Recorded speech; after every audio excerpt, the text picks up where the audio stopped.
현재 우리나라 방송 예능에서 최고의 MC를 이야기할 때 차타가 공인하는 예능 MC가 있습니다. 누구죠? 네, 유재석 씨. 뭐 다들 아시는 것처럼 대한민국 사람들이라면 다 인정하는 것 같아요. 지금 당대 최고의 예능 MC가 누구냐? 그러면 한결같이 다 개그맨 유재석이라고 대답을 합니다.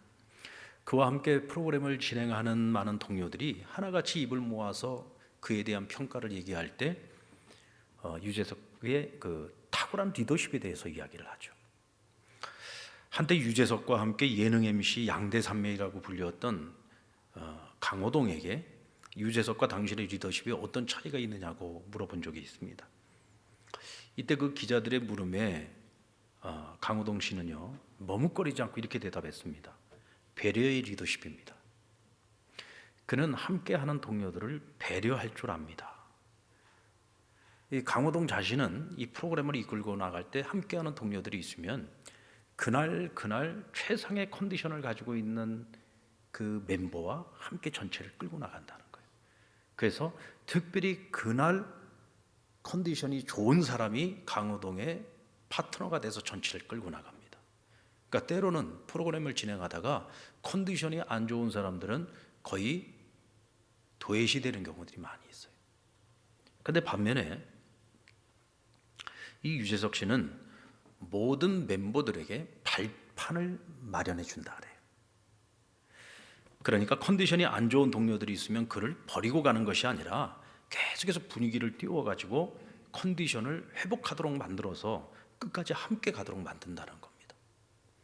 그러면서 그 자리에 함께 있던 강호동의 동료들이 유재석에 대해서 이렇게 평가를 내렸습니다. 뭐 나름대로 재미있게 표현을 한다고 했는데 상당히 뼈 있는 말을 하더라고요. 유재석은 썩은 동아줄도 버리지 않습니다. 썩은 동아줄도 잡아주는 사람이고 또 동료와 함께 죽어줄 줄 아는 사람입니다 라고 얘기를 하더라고요. 한마디로 말해서 배려의 리더십을 가지고 있고 공감의 리더십을 가지고 있는 리더라는 거죠. 감성지수로 유명한 심리학자 다니엘 콜먼은 리더에게 가장 절실한 것이 있다면 그것은 새로운 리더십 기술을 배양하는 것이 아니라 공감의 리더십을 확장시키는 것이다 라고 말하고 있습니다. 그만큼 오늘 현대사회에서 리더가 가져야 될 가장 중요한 리더십 중에 하나가 바로 공감의 리더십이고 배려의 리더십이라는 거죠. 결국 공감의 리더십은 잘 따라오는 사람만 끌고 가는 것이 아니라 못 따라오는 사람도 함께 끌고 가는 거예요. 그래서 끝까지 목표 지점까지 한 사람의 낙오자도 없이 모두를 다 데리고 그곳에 도착하게 만드는 리더. 이게 여러분 보통 힘든 얘기가 아닙니다. 이 쉬운 얘기가 아니에요. 왜냐하면 사람마다 다 다르거든요. 적극적으로 따라오는 사람이 있는가 하면 뭐 적당히 거리를 두고 따라오는 사람도 있고 그런가 하면 뒤에서 자꾸 맨날 딴짓하는 사람도 있고 그런데 그런 사람들을 한 사람도 낙오시키지 않고 모두를 전부 결승점까지 다 데리고 간다는 게 이게 보통 힘든 일입니까? 정말 대단한 리더십, 탁월한 리더십이 아니면 어려운 일이죠. 그만큼 공감과 배려의 리더십이란 어렵다는 얘기입니다. 요즘 TV 프로그램 중에 여러분들 강철 부대라고 하는 프로를 혹시 보신 적 있습니까? 네, 뭐 별로 다들 관심이 없으신 것 같은데 이 프로가 어떤 프로냐면은 우리나라 최강의 특수부대. 그러니까 대한민국 그러면은 제일 먼저 딱 떠오르는 대한민국의 최고의 특수부대를 제대한 군인들이 자기들이 복무했던 그 부대를 대표해 가지고 나와서 서바이벌 미션을 수행하는 그래가지고 마지막 최강의 부대가 어떤 부대인가를 이제 최종적으로 정하는 그런 서바이벌 그 미션 프로그램입니다. 남자들은 군대 갔다 온 남자들은 다 좋아하는 것 같아요. 저도 군대 갔다 온 남자의 한 사람으로 사실 저는 뭐가 궁금했냐면 우리나라 그렇게 특수부대가 유명한 특수부대가 많은데 그중에 대체 어느 부대가 제일 강할까? 아마도 이 군대 갔다 온 남자들이 처음에 그 이 강철 부대를 시청할 때 다들 그런 호기심으로 시청을 했을 것 같아요. 대체 검은 베레 모인 그 뭐죠? 예? 특전사. 이 특전사가 특전사가 가장 세냐, 아니면 해군 중에서 제일 센 UDT가 가장 세냐, 뭐 이제 그런 궁금증이 다 있단 말이에요. 근데 이제 그런 궁금증을 가지고서 처음에 시작을 했는데 회가 점점 늘어나면 늘어날수록 그 팀원들 같은 그 부대원들끼리의 그 연합과 끈끈한 전후에 이제 그런 것들이 굉장히 백미를 더해주고 있습니다. 특히 팀의 리더들이 한 사람의 나고자도 없이 끝까지 그 팀을 이끌어가면서 미션을 수행을 해내요. 결국 그 미션에서 상대방 그 부대를 이기지는 못하지만 끝까지 정말 극도의 한계를 뛰어넘어서 한 사람의 그 팀원들 중에 한 사람도 나고자가 생기지 않도록 옆에서 배낭을 같이 들어주고 서로 뒤에서 등을 밀어주면서 그렇게 해가지고 끝까지 그 모든 그 임무를 다 수행해내는 그런 과정을 보면서 이 감에 이렇게 마음에 어떨 때는 막 이렇게 울컥한 그런 감동이 막 일어날 때가 있습니다. 어쩌면 시청률의 그 비결이요, 이 양육강식, 이 경쟁 사회 속에서 오늘날 많은 사람들이 얼마나 힘들게들 살아갑니까? 같은 회사와 같은 부서에 있는 사람들끼리 사이에서도 끊임없는 경쟁 속에서 누군가를 도태시키고 자기가 밟고 올라가야 되는 그런 무한 경쟁 속에서 살아가고 있잖아요. 근데 이 프로에서 보여주는 것은 그게 아니라 끈끈한 전우회를 가지고 끝까지 한 사람도 낙오하지 않도록 쫙 끌어져 가지고 마지막 최종 지점까지 같이 가는 그 모습을 보면서 감동을 받고 뭔가 마음의 위로를 받고, 그러니까 우리가 살아가는 이 현대 사회 속에서도 뭔가 그런 끈끈한 그런 배려, 공감, 이런 것들을 사람들이 기대하는 것이 아닐까라는 생각을 하게 됩니다. 우리는 각자의 자리에서요, 원튼 원치 않든 가운데 나도 모르는 사이 내가 리더로 살아가고 있어요. 가정에서 내가 리더의 역할을 하죠. 아버지는 아버지대로의 리더의 역할을 하고, 엄마는 엄마대로의 리더의 역할을 하고, 또 우리 자녀들은 자녀들대로 친구들 사이에서도 또 그 중에서도 리더의 역할을 할 수 있는 것이고요. 그리고 또 직장에서도 내 팔로워도 있는 반면에 또 내가 리더의 역할을 할 수 있는 거죠. 대리는 대리대로 자기 밑에 사람들에게 리더의 역할을 하고, 과장은 과장대로, 차장은 차장대로, 부장은 부장대로, 임원은 임원대로 각기 내가 속해 있는 그 공동체 속에서 리더의 역할을 감당을 합니다. 또 뿐만 아니라 교회에서도 마찬가지죠. 이 교회에서도 또 각 부서에서나 어떤 자리에 있든지 또 그 공동체 내에서의 그 리더의 역할을 감당하고 리더십을 또한 발휘를 해야 되는 겁니다. 우리가 각자의 자리에서 그 공동체 속에서 리더십을 잘 발휘하면은요, 그 공동체가 살아나요. 공동체가 행복해지고 건강해지죠. 그런가 하면 리더십을 제대로 잘못 발휘하게 되면은 그 공동체가 무너져 버리는 겁니다. 이것이 여러분 가정도 그렇고 직장도 그렇고 일터도 그렇고 또 우리가 살아가는 모든 공동체가 다 그렇습니다만은, 이 특별히 국가의 리더, 이 국가를 이끌어 나가는 리더, 위정자, 그 리더십은 이 국가의 운명을 좌우할 정도죠. 어떤 나라는 참 가진 것도 없고 어떻게 보면 별 볼 일 없는 나라인데 지도자 한 사람을 잘 만나가지고 그 나라가 정말 세계가 무시할 수 없는 중심적인 국가로 성장하는 경우도 있고요. 많은 자원과 너무나 많은 조건을 가지고 있음에도 불구하고 지도자 복이 없어서 나라가 지금도 빈궁으로부터 벗어나지 못하고 살아가는 그런 나라들도 있습니다. 이 참 지도자라고 하는 것이 얼마나 중요한지, 특별히 지금 우리 대한민국도 오늘 이 시대를 살아가면서 지도자의 역할이 얼마나 중요한지에 대해서 정말 실감하고 있지 않습니까? 특별히 나라나 전 세계가 이와 같이 코로나와 같은 이런 불가항력적인 이런 재난이 우리 앞에 찾아왔을 때 이 리더의 그 역할이라는 것은 굉장히 중요한 거죠. 그때 그 순간순간마다 그 공동체를 이끌고 나가는 리더가 어떤 판단을 하고 어떤 결정을 하고 어떤 선택을 하느냐에 따라서 그 공동체의 운명이 좌우되기도 하는 겁니다. 그런 의미에서 오늘 이 시간에는 사람들의 마음에 감동을 주는 리더십, 또 사람들로 하여금 자발적으로 참여하도록 만드는 동기 유발 리더십에 대해서 저는 오늘 본문의 주인공인 다윗을 통해서 우리가 같이 한번 생각을 해보려고 합니다. 자, 오늘 본문은 그의 절친인 요나단의 아들 무비보셋과 관련된 감동적인 이야기를 소개하고 있는데요. 다윗은 사울과 요나단이 죽고 난 후에 왕위에 오르게 되죠. 그러나 그는 반쪽짜리 왕이었습니다.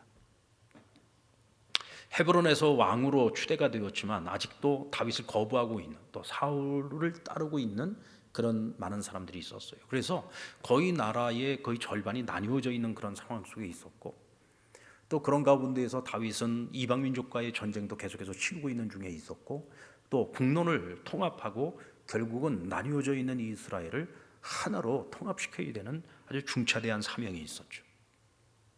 그래서 헤브론에서 예루살렘으로 넘어가서 예루살렘의 왕이 될 때까지 7년 6개월이라는 시간이 걸렸습니다. 이 짧지 않은 시간이죠. 굉장히 긴 시간 동안 이 통합을 위한 노력을 했어요. 그러니까 그 기간 동안은 혼돈의 시간이었다고 할 수 있습니다. 다윗은 이스라엘을 통합하고 안정시키고 난 후에 그가 제일 먼저 사적으로 한 일, 개인적으로 그가 자기 자신을 위해서 했던 일이 뭐냐면 친구 요나단과의 신의를 지키는 일이었습니다. 오래전 사울이 다윗을 죽이려고 할 때 요나단이 다윗을 피신시키죠. 왜냐하면 아버지 사울이 지금 잘못된 선택을 하고 있다는 것을, 불의한 길을 가고 있다는 것을 그는 알았어요. 왜냐하면 다윗은 나라를 위해서, 왕을 위해서 정말 충성되게 헌신적으로 어떻게 보면 나라의 공로자였거든요. 근데 아무 이유 없이 다윗을 미워하고 다윗을 죽이려고 하는 그 사울을 보고 아무리 아버지였지만, 왕이었지만 이건 아니라고 생각을 했던 겁니다. 그리고 요나단은 다윗을 자기 목숨처럼 친구를 사랑했어요. 너무나 사랑했던 친구였습니다. 그래서 어떻게 해서든지 아버지에게서 그 다윗을 피신시키기 위해서 아버지 사울을 속이기까지 하죠. 그러면서 그때 요나단이 다윗에게 한 가지 맹세를 하게 한 것이 있습니다. 사무엘상 20장 15절에 나오는 내용인데 우리 같이 한번 읽어볼까요? 시작. 여호와께서 너 다윗의 대적들을 지면에서 다 끊어 버리신 때에도 너는 내 인자함을 내 집에서 영원히 끊어버리지 말라 하고. 무슨 뜻인가요? 내가 내 대적들을 다 물리치고 나중에 너가 하나님의 뜻대로 왕위에 올랐을 때 내 집에게 은혜를 베풀어 달라는 거예요. 비록 지금 내 아버지 사울이 너를 죽이려고 그렇게 쫓아다니고는 있지만, 그러나 너가 나를 봐서라도 사울의 집을 홀대하지 말라는 거예요. 나를 봐서라도 우리 집을 홀대하지 말고 은혜를 베풀어 달라는 것입니다. 다윗은 친구 요나단을 사랑했어요. 아버지를 속여가면서까지 자기를 구출해준 그 친구의 그 진정한 의리에 감탄하죠. 그래서 그때 아주 굳게 맹세를 했습니다. 내가 어떤 경우에도 너희 집을 내가 절대로 홀대하지 않을 것이다. 내가 반드시 너와 내 자손들에게 은혜를 베풀 것이다. 약속을 합니다. 그리고 오늘에서야 국가를 통일시키고 국가를 안정시키고 난 후에 그는 사적으로 제일 먼저 한 일이 요나단에게 은혜를 갚는 것이었어요. 우린 여기서 다윗의 리더십 가운데 이 신실한 리더십을 볼 수가 있습니다. 다윗은 나라를 다스리는 자신의 그 통치 이념으로 정의와 공의를 내세웠습니다.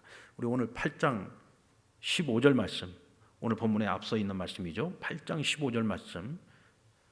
다윗이 온 이스라엘을 다스려 다윗이 모든 백성에게 정의와 공의를 행할세 그랬어요. 여기서 정의를, 공의를 행한다라고 하는 것은요, 약속을 지키는 것을 말합니다. 국가의 법이라는 것이 있잖아요. 그것은 국가와 국민이 서로 간에 이 법을 통해서 서로 간에 약속을 하는 거예요. 약속이라고 하는 것은 받은 듯 지켜야 됩니다. 그 약속을 지킴으로써 정의가 지켜지는 것이고 공의가 세워지는 것이죠. 그 약속이 하나님과의 약속이 되었든 사람과의 약속이 되었든 약속은 반드시 지킴으로써 정의와 공의가 세워진다. 그런데 다윗은 바로 이 신실함을, 정의와 공의를 누구에게서 배웠느냐? 하나님에게서 배웠어요. 왜요? 하나님은 약속에 신실하신 하나님. 하나님께서 다윗과 약속한 것을 지금까지 살아오면서 한 번도 하나님께서 어기신 적이 없어. 지키지 않은 것이 없어. 이루지 아니한 것이 없었단 말이죠. 하나님께로부터 그는 신실함을 배웠습니다. 8장 6절에 보면은 다윗이 어디로 가든지 여호와께서 이기게 하셨다 그랬습니다. 다윗은 수없이 많은 나라의 수많은 왕들과 전쟁을 통해서 하나님께서 함께 하심에 모든 전쟁에서 승리를 거뒀고 모든 싸움에서 승리했다 그랬어요. 그때마다 그는 사무엘하 7장 9절 말씀에 내가 가는 모든 곳에서 내가 너와 함께 있어 내 모든 원수를 내 앞에서 멸하였은즉 땅에서 위대한 자들의 이름같이 내 이름을 위대하게 만들어 주리라 하신 이 하나님의 약속의 말씀이 생각이 나는 거예요. 내가 오늘 이 싸움, 이 전쟁에서 승리한 것은, 내가 세상에 저렇게 강한 왕들과 싸워서 내가 오늘도 승리한 것은 하나님이 내게 하신 그 약속을 지켜서 내가 세상의 위대한 왕들처럼 나를 위대한 왕으로 만드시기 위하여 하나님이 나에게 그 약속을 이행하시고 있는 것이구나. 그 약속에 신실하신 하나님을 그는 매 순간마다 수없이 많은 전쟁을 통해서 그는 경험했던 거죠. 하나님의 일개 보잘것없는 목동 출신의 나와 같은 자와의 그 약속도 하나님은 신실하게 지켜주시는데, 왕으로서 백성들과 한 약속, 또 사랑하는 친구 요나단과 한 그 약속, 어찌 내가 어길 것인가? 당연히 지켜야죠. 하나님과의 약속은 뭐 이건 말할 것도 없는 거고요. 신실하신 하나님께 내가 약속을 지키는 너무나도 당연한 것이고, 뿐만 아니라 사람들과의 약속도 이것은 하나님의 약속만큼이나 중요한 것이고 반드시 지켜야 된다라고 하는 확신이 있었던 겁니다. 그래서 나라의 통치념도 정의와 공의로 삼았던 것이죠. 그리고 친구 요나단과 한 맹약을 지키기 위해서 사울의 집에 남은 자를 찾아 나선 것입니다. 오늘 9장 1절 말씀에 보면은요, 다윗이 이르되 사울의 집에 아직도 남은 사람이 있느냐? 내가 요나단으로 말미암아 그 사람에게 은총을 베풀리라 하니라. 그렇게 해서 찾아낸 사람이 누구예요? 요나단의 아들 무비보셋이었습니다. 그런데 무비보셋은요, 블레셋과의 전투에서 할아버지와 아버지가 비참하게 전사할 때 5살 나이 때 그런 끔찍한 일을 경험을 한 거예요. 그리고는 유모의 등에 업혀서 로드발이라고 하는 곳으로 피난을 하던 중에 유모의 등에서 떨어지는 바람에 양쪽 다리를 다 상하게 되었습니다. 그래서 두 다리를 다 쩔뚝거리게 되었다 그랬어요. 두 다리를 다 쩔뚝거리게 되었다는 얘기가 여러분들 상상이 되십니까? 한쪽 다리만 쩔뚝거리는 것도 참 힘들고 어렵게 살아가야 되는 것인데, 두 다리를 다 쩔뚝거린다는 얘기는요, 항상 양쪽의 지팡이를 의지해서 그렇게 살아가야 되는 삶이었다는 거죠. 게다가 그 할아버지 사울이 날마다 다윗을 잡아 죽이려고 쫓아다니지 않았습니까? 그러니 이제 다윗이 권력을 잡았으니 후환이 두려웠겠죠. 그래서 로드발에서 마길이라고 하는 사람의 집에서 지금껏 무비보셋은 숨어 지냈던 거예요. 처음 시작은 한 나라의 왕자로 시작을 했잖아요. 그런데 두 다리를 쩔뚝거리는 장애인이 되었습니다. 부모, 형제, 그의 식구는 한 사람도 남은 사람이 없어요. 홀로 고아가 된 겁니다. 그리고 날마다 후환이 두려워서 그늘진 곳 은신처에서 두려워 숨어서 살아야 되는 인생이었죠. 어떻게 보면 가장 불행한 인생이고 불행한 사람이었다고 할 수 있어요. 그런 무비보셋을 다윗은 찾고 또 찾아내서 친구 요나단에게 다하지 못한 사랑을 그 아들 무비보셋에게 베풀게 됩니다. 다윗은 요나단과의 그 약속을 지킬 수 있게 되었을 때 얼마나 마음이 뿌듯했을까요? 어쩌면 그동안에 요나단과의 그 약속을 지키지 못한 것 때문에요, 두 다리 쭉 뻗고 잠 못 잤을 거예요. 왜? 늘 마음이 불편하니까. 왜? 다윗은 신실한 사람이거든요. 약속에 신실한 사람인데 아직까지 내가 내 사랑하는 친구 그 요나단과 한 약속을 아직까지 내가 지키지 못했어. 왜? 그보다 더 큰 일들이 그 앞에 있었기 때문에. 그런데 이제 그 모든 걸 해결하고 오늘 무비보셋까지 찾아서 은혜를 베풀고 나니 얼마나 마음이 평안하고 좋았겠습니까? 약속에 신실한 지도자. 여러분, 이런 지도자라면 백성들이 믿고 따를 만하지 않습니까? 그런 지도자를 따르는 백성들은 행복하다 할 수 있지 않겠습니까? 요즘처럼 국가와 지도자들도 거짓말을 밥 먹듯 하고 약속을 끊임없이 번복하고 그러면서도 전혀 부끄럽게 생각하지 않는 그런 세태를 보면 이 참 마음이 불편하잖아요. 이것은 뭐 우리나라를 이야기하는 건 아닙니다. 전 세계 오늘날의 대부분의 나라들이 다 그런 것 같아요. 이 지도자는 다른 그 어떤 것보다도 자기가 한 말에 대한 책임을 져야 되고 자기가 한 그 약속에 대한 신실함이 있어야 되거든요. 근데 그것을 지키지 못하는 그런 지도자를 믿고, 그것도 국가의 그 중차대한 그런 많은 문제들을 백성들이 믿고 함께 따라가는데 이 지도자를 신뢰하지 못하고 불신한다 그러면은 그 백성들의 마음이 얼마나 불안합니까? 대체 이 나라의 운명이 어떻게 될까? 앞으로 이 나라의 미래는 어떻게 될까? 막 다들 그런 걱정들과 염려를 하면서 살아가야 하지 않겠습니까? 하지만 우리는 남의 허물을 보고 탓하기보다 우리 자신부터가 누군가에게 믿음을 줄 수 있는 사람, 하나님께 한 약속이 되었던, 사람에게 한 약속이 되었던 그 약속에 대하여 신실하게 지킬 줄 아는 사람이 되어야 합니다. 아멘. 이때 진정한 리더가 될 수 있는 것이고 리더십을 발휘할 수 있는 것이죠. 그리고 다윗이 이와 같이 신실할 수 있었던 것은 모든 약속의 중심에 그는 늘 하나님이 있었어요. 그러니까 사람과 하는 약속일지라도 늘 하나님 앞에서 하는 약속이었어요. 하나님이 보고 계셔. 하나님이 증인이야. 그러니까 친구하고 하는 약속일지라도 이건 하나님 앞에서의 약속이기 때문에 이건 반드시 지켜야 되는 거예요. 하나님과의 약속뿐만 아니라 사람과의 모든 약속, 그가 누가 되었든 누구와 한 약속이 되었든 항상 거기에 하나님이 증인이라는 거죠. 여러분, 우리도 그런 마음으로 살아야 되지 않겠습니까? 누구와 어떤 약속을 하든, 우리가 여러분 자녀와 하는 약속도요 마찬가지입니다. 자녀하고 하는 약속도요, 아무리 어린 자녀하고 하는 약속일지라도요, 약속을 했으면 부모가 지켜야 되는 거예요. 그 약속을 지키지 않으면 자녀들이 부모에 대한 불신이 생깁니다. 우리가 부모가 생각할 때는 그것이 아주 작은 일인 것처럼 느껴질지라도 자녀의 입장에서 볼 때는 그건 굉장히 중요한 문제거든요. 왜? 자기한테는 그게 굉장히 큰 일이에요. 부모가 생각할 때는 그건 아무것도 아닌 거야. 그러니까 그냥 책임의식도 없이 그냥 쉽게 약속을 했어요. 그래, 그거 내가 해줄게 하고 쉽게 약속을 했는데 난 다 잊어버렸어. 근데 아이들은요, 그게 너무나 나에게는 중요한 일인 거예요. 근데 부모가 그거를 갖다가 무시해버렸어요. 다 잊어버렸어요. 지키지도 않았어요. 이 아이들에게는 그럼 평생 기억에 남는 상처예요. 저는 저희 어머니한테 그 상처가 있어요. 우리 어머니 이제 돌아가셔서 천국에 계시니까 내가 뭐 할 수 있는 얘기인데, 제가 어렸을 때요, 저희 어머니가 저하고 한 약속이 있었어요. 제가 지난번에 그랬잖아요. 반에서 1등은 한 번도 못 해봤어, 난 지금까지 살면서. 근데 3등을 해봤어. 3등. 반에서 3등을 해봤어요. 저희 어머니가 제가 초등학교 다닐 때 저하고 약속을 한 게 있었어요. 너 3등 안에 들면은 엄마가 야구 글러브하고 야구 배트 사줄게 하고 저하고 약속을 했었거든요. 그래가지고 정말 열심히 공부해갖고 반에 3등 했어요. 근데 어머니가 약속 안 지켰어.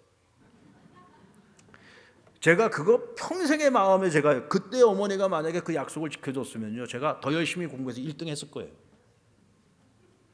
근데 그때 3등을 했는데 약속을 안 지키니까 그 다음부터 공부하기가 싫더라고. 아, 이거 진짜예요. 뭐야 이거, 공부해봐야 이건 뭐 대가가 없네. 그때 어머니가 해준 얘기, 야 3등 했으니까 그거 다 너 잘 되라고 한 거지. 그때 뭐 군인 월급에 사실 그때 당시에 뭐 글러브 사주고 배트 사주는 게 쉬운 일 아니었어요. 애는 넷이나 되지. 그게 뭐 쉬운 일이었겠습니까? 그래도 그때 저희 어머니가 만약에 그 약속을 지켜줬었으면 제가 반에서 1등이 아니라 전교 1등도 하고 서울대도 가서 목사가 안 됐을 수도 있죠. 지금 생각하면 저희 어머님 덕분에 제가 목사가 된 것 같아요. 3등 했기 때문에 제가 목사가 된 거예요. 여러분, 자녀들과의 약속도요 꼭 지켜야 되는 거예요. 누구와의 약속이 되었든 약속은 지켜야 되는 겁니다. 왜요? 하나님 앞에서 하는 약속이기 때문에 그런 겁니다. 나 자신과의 약속도 그렇습니다. 여러분들, 우리가 그래도 남과의 약속은 뭐 남의 눈이라도 있지요. 근데 우리가 우리 자신과 하는 약속들, 여러분들 작년 송부영식 예배 때 내가 하나님 앞에서 나 자신과 한 약속들이 있었죠. 내가 금년 한 해 내가 하나님 앞에서 어떻게 살겠다라고 여러분들 약속 다 했고 심지어는 교회에다가 제출까지 했잖아요. 그 여러분들 잘 지키고 있습니까? 에이, 뭐 사람이 살다 보면 바쁜데 그 뭐 못 지킬 수도 있지. 그 여러분 하나님 앞에서 한 약속이잖아요. 그러면 나와 자신과의 한 약속일지라도 그 약속을 지키려고 애를 써야죠. 최선을 다해야죠.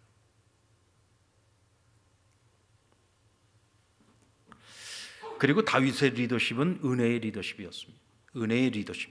다윗은 무비보셋을 찾아 자신 앞으로 데리고 오게 합니다.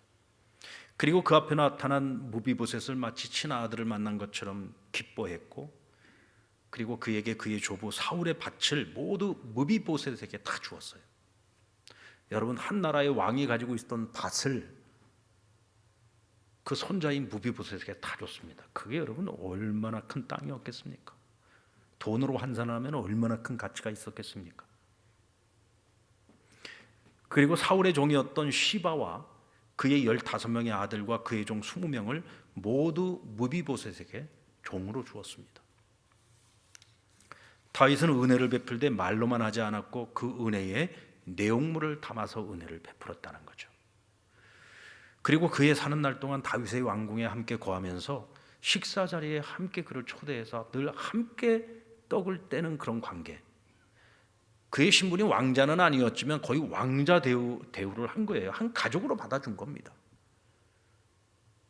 세상에 이렇게 큰 은혜가 어디 있습니까? 다윗이 처음 이 사울의 집에 남은 자를 찾을 때요, 그 남은 자가 무비보셋이라고 하는 것을 밝혀준 사람이 누구였냐면 사울의 집의 종이었던 시바예요. 그런데 이 시바가 다윗에게 대답하는 내용을 가만히 보면 약간의 어폐가 있어요. 3절 말씀에 보면 왕이 이르되 사울의 집에 아직도 남은 사람이 없느냐, 내가 그 사람에게 하나님의 은총을 베풀고자 하노라 하니, 시바가 대답합니다. 왕께 아뢰되 요나단의 아들 하나가 있는데 다리를 저는 자니이다 그랬어요. 여러분, 다윗이요, 그 무비보셋이라고 하는 자가 장애인이냐 아니냐, 종상이냐 장애인이냐 이러고 물어봤습니까? 그냥 사울의 집에 남은 자가 있느냐 하고 물어본 거잖아요. 그러면 요나단의 아들 무비보셋이 아직 살아 있습니다 이렇게 얘기하면 되는데, 그가 다리 저는이다 라고 얘기를 했습니다. 이 시바라고 하는 사람은 사람을 대할 때에 편견을 가지고 대하는 사람이라는 것을 우리가 알 수가 있죠. 근데 다윗은 편견이 없어요. 그가 어떤 사람이냐와 전혀 상관이 없이 사울의 집에 남아있는 자라면 내가 하나님의 은혜를 그에게 베풀리겠다는 거예요. 그 사람이 뭐 잘났든 못났든 장애인이든 뭐 비장애인이든 그런 것과 전혀 상관없이 사울의 집 요나단의 가족이라고만 하면 그가 누가 되었든 그에게 하나님의 은혜, 사람의 은혜도 아니에요, 하나님의 은혜를 그에게 베풀겠다라고 하는 것입니다. 편견이 없어요.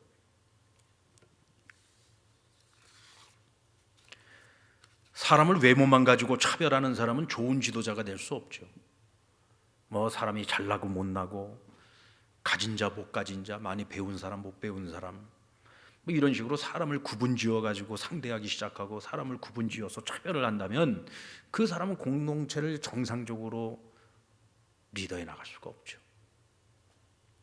하나님께서 처음 사무엘을 이새의 집에 보내가지고 사울을 대체할 새로운 기름 부음 받을 자, 새롭게 왕으로 세울 자를 택하러 보내죠. 근데 그 집에 가서 이새의 아들들을 보니까요, 하나같이 전부 인물들이 너무 출중한 거예요.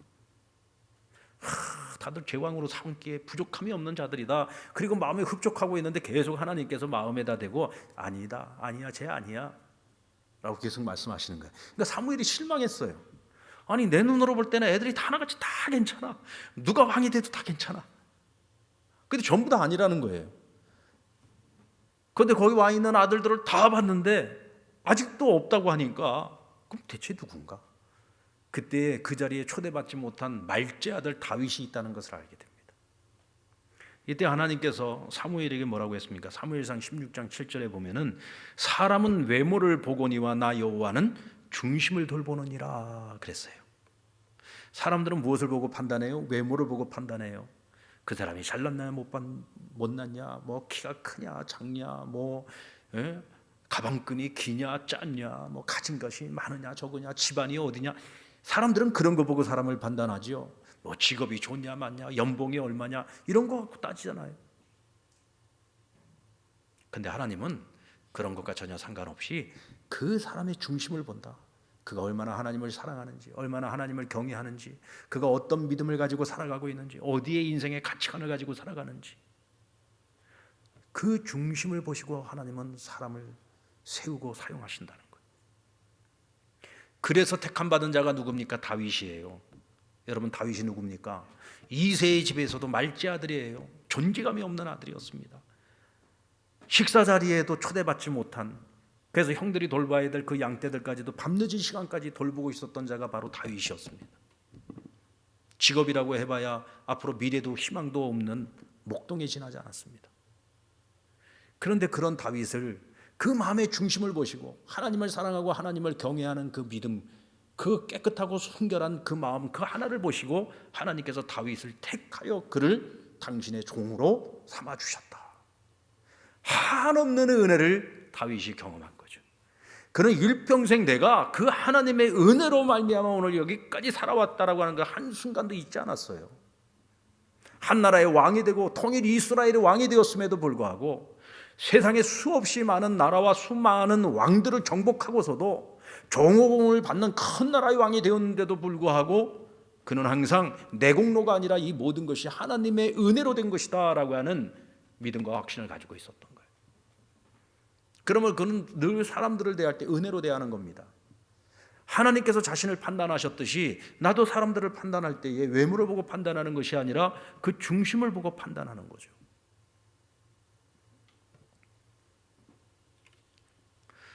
여러분, 세상에서 가장 불행한 사람이었던, 가장 불쌍한 사람이었던 무비보셋, 그가 다윗의 은혜로 말미암아, 다윗이 그에게 보여주었던 하나님의 은혜로 말미암아 그 인생이요 완전히 전화위복의 인생을 살아가게 되고 기적적인 인생을 살아가게 되고 로또 맞은 인생으로 살아가게 된 거예요. 좌절과 절망 속에서 숨어 지내던 자가 이제는 광명을 보게 되었고 왕궁에서 왕과 함께 식사를 하는 존재가 되었고요, 이스라엘 땅에서도 주목받는 인생을 살게 된 거예요. 완전히 새롭게 변화된 가치관을 가지고 살아갈 수 있는 인생이 된 거죠. 여러분, 오늘 저와 여러분은 하나님의 자녀들이요 그리스도인입니다. 오늘 저와 여러분이 이 세상을 살아갈 때에 우리가 어떤 리더십을 가지고 살아가느냐에 따라서요, 오늘 무비보셋과 같은 그런 인생들을 구원해낼 수 있는 거예요. 그와 같은 사람들에게 희망을 줄 수 있는 인생을 살아갈 수 있는 거예요. 죽을 각오를 하고 죽을 목숨이었던 인생도 사는 곳으로 그들을 이끌어낼 수가 있는 겁니다. 그래서 우리 믿는 사람들에게는요, 이 은혜의 리더십이 있어야 돼요. 내가 하나님께 그 받은 은혜를 가지고 누구에게든지 그 은혜를 베풀 줄 아는 인생, 그런 인생을 살아가는 그런 리더십을 발휘할 수 있을 때 여러분, 저와 여러분은 누군가에게 희망을 주고 삶에 소망을 줄 수 있는 인생을 살아갈 수 있다 하는 겁니다. 이를 위해서 이런 편견을 버리십시오. 그리고 은혜의 관점을 가지고 말뿐 아니라 내용을 닮아서 사람들에게 나누고 베풀어야 됩니다. 이와 같은 리더십이 가정에서든지 직장에서든지 교회나 어느 곳에 있어서든지 이런 은혜를 베풀면서 살아갈 수 있다면 내가 속한 그 공동체는 분명히 건강한 공동체가 될 겁니다. 그리고 다윗의 리더십은 믿음과 신뢰의 리더십이에요. 믿음과 신뢰의 리더십. 훗날 다윗의 아들 압살롬이 쿠데타를 일으켰을 때 다윗은 급히 황급히 제대로 챙길 틈도 없이 왕궁을 버리고 도망을 치게 되죠. 그때 그의 신하들이 다 같이 따라서 같이 도망을 치는데 무비보셋이 그 함께하는 그 무리들 가운데 합류하지를 못했습니다. 그래서 무비보셋은 계속 왕궁을 지키고 있게 됩니다. 몸을 피한 다윗이 무비보셋을 찾았어요. 왜냐하면 그는 다리를 저는 자였잖아요. 그런데 무리들 가운데 무비보셋이 보이지 않는 거예요. 혹시 이게 무슨 일이 있었나 해서 걱정이 돼서 무비보셋을 찾은 겁니다. 근데 그때 무비보셋의 종이었던 시바라고 하는 자가 나서서 이렇게 얘기를 합니다. 그는 이참에 왕이 되고자 반역을 마음에 품었습니다. 그리고 예루살렘에 남아 있습니다.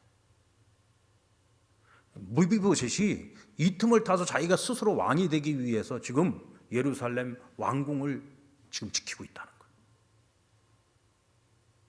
여러분, 다리를 저는 자가 감히 그런 생각을 할 수 있을까요? 다윗에게 그렇게 크나큰 은혜를 입은 자가 그런 생각을 할 수 있을까요?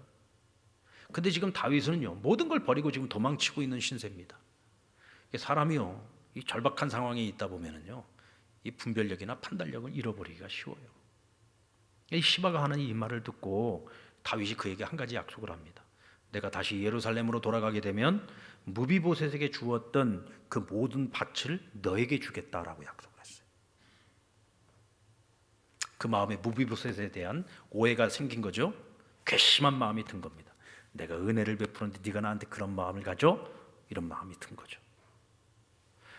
그리고 얼마 후에 쿠데타가 평정이 되고 다윗이 예루살렘으로 돌아갔을 때 무비보셋은 왕궁에 있었습니다. 자, 우리 사무엘하 19장 24절로 30절 좀 긴 구절인데 같이 한번 읽어보도록 하겠습니다. 자, 사무엘하 19장 24절로 30절 시작. 사울의 손자 무비보셋이 내려와 왕을 맞으니 그는 왕이 떠난 날부터 평안히 돌아오는 날까지 그의 발을 맵시내지 아니하며 그의 수염을 깎지 아니하며 옷을 빨지 아니하였더라. 예루살렘에서 와서 왕을 맞을 때에 왕이 그에게 물어 이르되 무비보셋이여 내가 어찌하여 너와 함께 가지 아니하였느냐 하니 대답하되 내 주 왕이여 왕의 종인 나를 다리를 절므로 내 나귀에 안장을 지워 그 위에 타고 왕과 함께 가려 하였더니 내 종이 나를 속이고 종인 나를 내 주 왕께 모함하였나이다.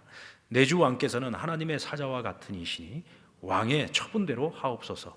내 아버지의 온 집이 내 주 왕 앞에서는 다만 죽을 사람이 되지 아니하였나이까. 그러나 종을 왕의 상에서 음식 먹은 자 가운데 두셨사오니 내게 아직 무슨 공의가 있어서 다시 왕께 부르짖을 수 있사오리까 하니라. 왕이 그에게 이르되 내가 어찌하여 또 내 일을 말하느냐. 내가 이르노니 너는 시바와 밭을 나누라 하니 무비보셋이 왕께 아뢰되 내 주 왕께서 평안히 왕궁으로 돌아오시게 되었으니 그로 그 전부를 차지하게 하옵소서 하니라. 자, 오늘 무비보셋의 변명입니다. 내가 따라가려고 했지요. 근데 나귀에다가 안장을 얹고 따라가려고 하는데 제가 다리를 저는 자 아닙니까? 그러니 남들처럼 빠르게 움직일 수도 없었고요. 누군가가 도와줘야 되는데 누가 도와줘야 돼요? 시바가 도와줘야 되는데 이 시바 이놈이 나를 버려두고 내가 왕을 쫓아가는 그 길을 막아버렸습니다. 그래서 제가 어찌할 방법이 없어서 이곳에 머무르며 왕이 돌아오기를 간절히 기다렸습니다. 왕은 지금 도망치고 있는데 내가 어찌 여기서 내가 발을 꾸밀 것이며 왕은 지금 도망치면서 지금 언제 어떻게 될지 모르는 사면초가 속에 있는데 내가 어찌 옷을 빨 것이며 내가 어찌 수염을 깎겠는가. 그래서 철저하게 왕이 돌아올 때까지 그곳에서 왕과 함께 고난을 같이 하는 마음으로 수염도 깎지 않고 옷도 빨지 않고 그런 거짓골로 왕궁을 지키고 있었다는 거죠. 그의 말 속에 여러분 진심이 보이지 않습니까? 진심이 보이죠. 그 진심을 본 거예요, 다윗도. 그러니까 다윗이 뭐라고 말합니까? 너가 또 어떻게 그런 말을 하느냐. 이 무슨 얘기냐면 그가 하는 변명을 들으면서 이게 마음에 감동이 있어요. 마음에 감동은 있는데 이 시바라고 하는 이 자와 약속을 한 게 있잖아요. 내가 돌아가면 내 주인의 밭을 너에게 줄 것이다. 근데 여러분 여기서 다윗이 취한 태도를 보십시오. 시바의 말이 옳은지 아니면 무비보셋의 말이 진짜인지 진위를 가리는 노력을 전혀 하지 않아요. 그리고는 어떻게 했습니까? 무비보셋에게 말하기를 내가 가진 밭의 절반을 시바에게 나눠줘라 그랬어요. 그러자 무비보셋이 말하기를 왕께서 돌아온 것만으로도 저는 충분합니다. 제가 가진 밭을 시바에게 다 주겠습니다. 자신의 진심을 한 번 더 확인시키는 거죠. 그럼에도 불구하고 결론이 없어요.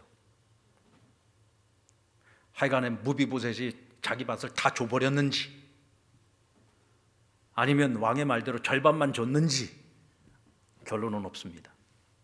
근데 왜 그러면 여기서 다윗이 옳고 그름의 시비를 가리지 아니하고 두 사람의 똑같이 밭을 나누어 갖게 했을까? 여러분들 두 사람이 다 거짓말을 하고 있다고 한다면요 충분히 거짓말할 이유가 다 있어요. 그런데 이 사람들이 거짓이 아니라고 한다면 또 거짓이 아닐 이유도 충분히 있는 거예요. 다윗은 진위를 따지기보다도 그냥 두 사람을 다 믿어주기로 작정을 한 겁니다. 사람이 부정적으로 보고 부정적인 거 끄집어내려고 하면은요 뭐라도 하나는 다 나오게 돼 있어요. 그러나 다윗은 두 사람을 품고 가기로 마음에 작정을 한 겁니다. 두 사람을 품고 가면 언젠가는 두 사람이 진심 어린 마음으로 충성하겠지. 그 마음으로 두 사람을 그냥 끌고 간 거예요. 근데 다윗의 일생에 보면은요, 그가 나라를 통치하면서 이런 경우들이 굉장히 많습니다. 뭐 심지어는 자기가 도망을 갈 때 막 뒤쫓아오면서 저주했던 신하까지도 다 사랑으로 품지 않아요? 그러면서 하나님께서 지금 나를 책망하고 있는 것이, 저 사람의 입술을 통해 나를 책망하고 있는 것이다, 이런 식으로까지 받아들여요. 이게 다윗의 여러분 관용이에요. 관용. 이 사람의 그릇이 큰 거죠. 심지어는 원수도 내 편으로 만드는 그런 포용력을 가지고 있는 거예요.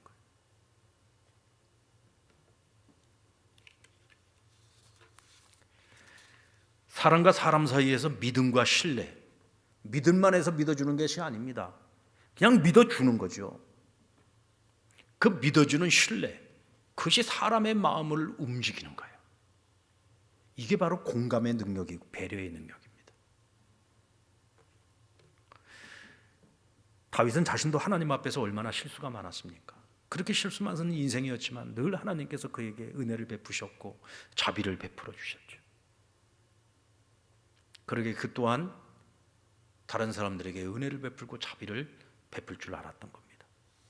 그러게 그가 사면초가의 위기에 놓일 때마다 그에게는 운명을 함께 해주고 끝까지 함께하는 충성스러운 신하들이 늘 그 옆에 있었습니다. 요즘 우리 사회를 보면은요, 약속을 너무 쉽게 버리는 것 같아요. 내로남불이라는 말이 이제 유행어가 돼버렸잖아요. 나는 해도 괜찮고 남이 하면 안 되고 내로남불. 이게 지금 완전히 유행어가 됐어요. 요즘에 애들도 그러더라고요. 애들도 너 왜 내로남불 하니? 그러니까 애들도 이게 참, 이게 이제 우리 사회의 하나의 분위기가 돼버린 거죠. 서로에 대한 불신이 가득하고 서로 믿으려고 하질 않아요. 근데 여러분, 이런 현상들이 우리 가정 안에서 일어난다고 한번 생각을 해봅시다. 우리 직장과 일터에서 일어나고 심지어 교회 안에서도 이런 일이 일어나고 국가에서 이런 일이 일어난다고 생각을 해보세요. 그런 공동체는 이제 희망이 없는 거죠. 그런 공동체는 희망이 없는 거예요. 오늘 다윗이 보여주고 있는 신실함의 리더십, 은혜의 리더십, 그리고 믿음과 신뢰의 리더십, 이런 리더십은 그 공동체에서 낙오자가 없이 모든 사람들이 하나의 공통된 목표를 향해서 끝까지 함께 완주할 수 있도록 이끌어주고 땡겨주고 밀어주고, 그래서 함께 가는, 함께 이루어가는 그런 아름다운 공동체를 만들어갈 수 있는 겁니다. 여러분, 저와 여러분이 각자의 자리에서 그런 리더십을 발휘할 수 있는 그리스도인들이 되었으면 좋겠습니다. 그러면 누군가가 사는 역사가 일 겁니다. 누군가가 소망을 얻는 역사가 일어날 겁니다. 하나님께서는 오늘도 그런 그리스도인을 찾고 계시고 그런 공동체를 꿈꾸고 이루어 가기를 원하십니다. 오늘 저와 여러분이 그렇게 쓰임받는 아름다운 리더십을 가진 그리스도인들이 되시기를 주의 이름으로 축원합니다.